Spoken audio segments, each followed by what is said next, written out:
pause to read my answer. But let's talk about non-toxic cleaners, cleaning friends. So backstory, I've been using eco-friendly non-toxic cleaners since like my 20s.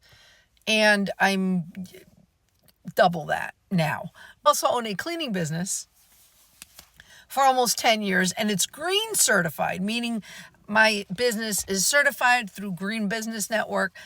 I use non-toxic cleaners, minimal waste, and they do get the job done. You just have to have the right tools, right scrubbers, right products, know what to use on what surface.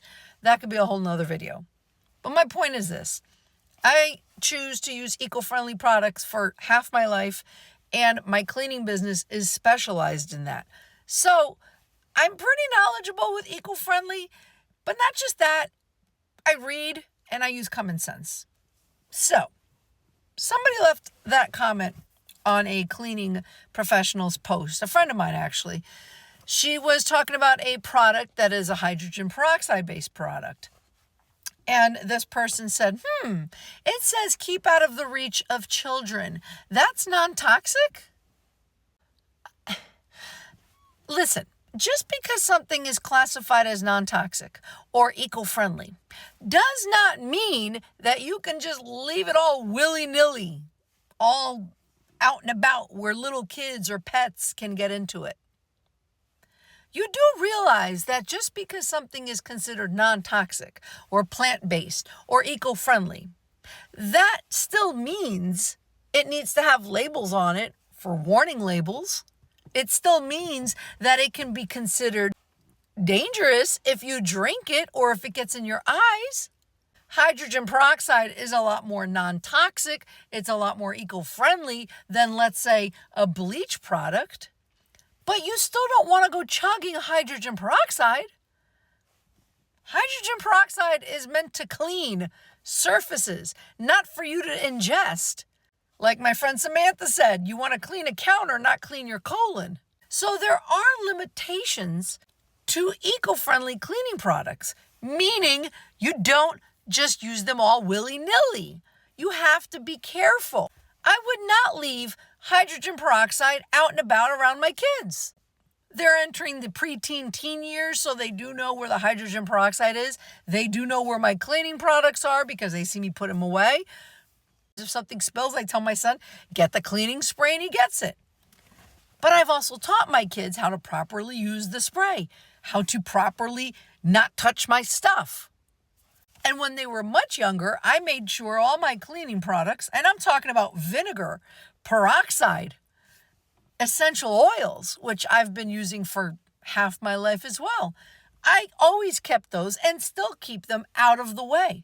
I don't just keep them all willy-nilly. They're pushed away on a counter. My essential oils are put away. My kids don't even know where the essential oils are.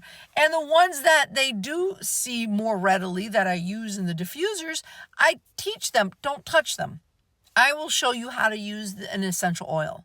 Because I don't want my 13-year-old getting eucalyptus oil dripping on his skin and thinking it's no big deal and then it's going to burn and sting because eucalyptus oil is a hot oil. That's another whole video that I talk about essential oils.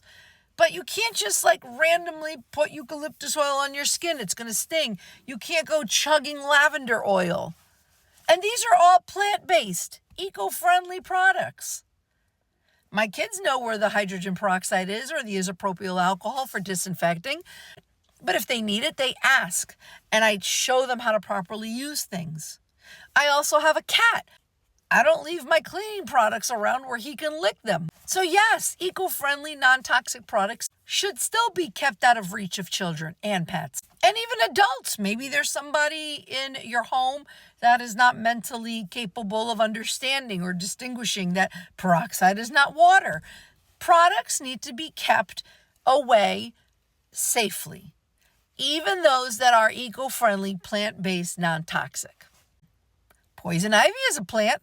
Poison ivy is plant-based. You don't want to touch poison ivy now, do you? Would you keep poison ivy away from kids? Sure would. I'd keep it away from everybody. But the point is, that's a plant. Not everything that's natural is something that you just want to have all willy-nilly loose around your house. Even as a cleaning professional, when I go to my clients' homes, my 7th generation bottle, my Force of Nature disinfectant, vinegar, whatever I have in my bag. If there's kids around, I'm like, oh, no, don't spray, don't touch. If there's a dog or a cat, I put it up high so the animal doesn't get to it. We're talking about vinegar, okay? But I don't want kids touching vinegar, especially somebody else's kids. Why? Because what if they start drinking the vinegar? That can get them sick. I don't want a dog licking peroxide. It's just common sense. Even if something is deemed non-toxic, because baking soda is non-toxic, you don't want to be eating it.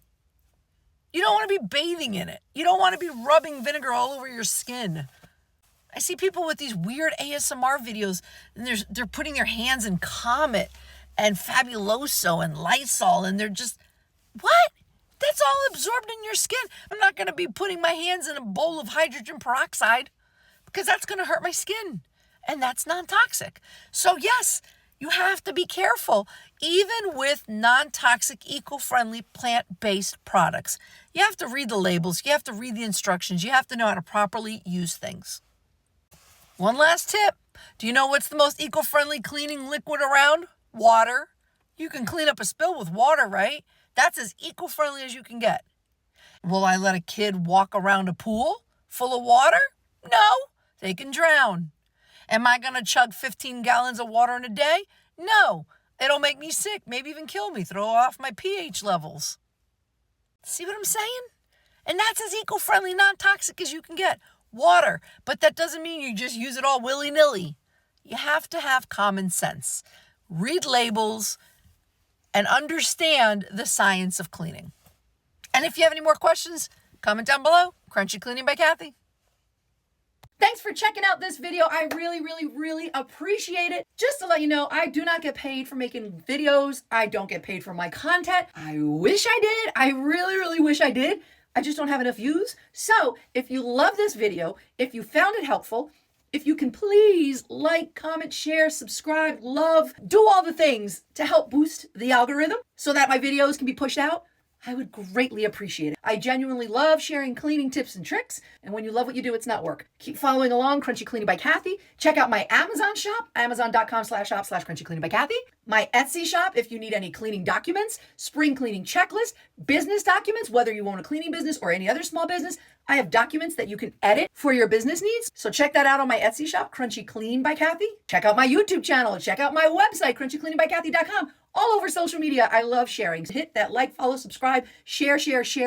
It would help me out so much. So thanks again. I don't get paid to make these videos, but I do it because I love it and I love to help with cleaning tips. So thanks again, Crunchy Cleaning by Kathy.